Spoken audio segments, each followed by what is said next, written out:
अस्सलामु अलैकुम वरहमतुल्लाहि वबरकातुहू। मौलाना साहब, एक आदमी ने सवाल किया है कि यूनिवर्सिटी में उनसे एक लड़की ने गवाहों की मौजूदगी में ये कहा कि मुझे आपसे निकाह करना कबूल है।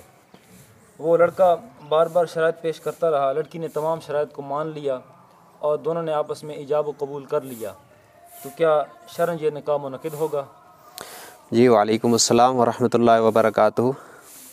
ये भाईजान अर्ज़ ये है कि नबी मुकर्रम सल्लल्लाहु अलैहि वसल्लम ने फ़रमाया कि 3 चीज़ें ऐसी हैं, जिद्दुहुन्ना जिद्दुन व हज़्लुहुन्ना जिद्दुन, कि उनकी संजीदगी भी संजीदगी है और उनका मज़ाक भी संजीदगी है। अत-तलाक़ व निकाह वल इताक़, तलाक़, निकाह और इताक़।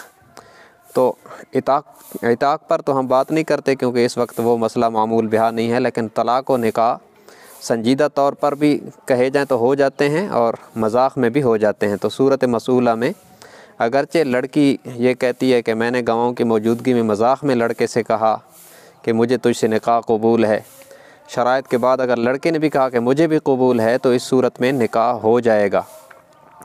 हाँ, इसके बाद लड़की अगर कहीं और निकाह करना चाहे और इस लड़के के साथ ना रहना चाहे तो तलाक़ लेना ज़रूरी है। बग़ैर तलाक़ लिए किसी और जगह निकाह नहीं कर सकते।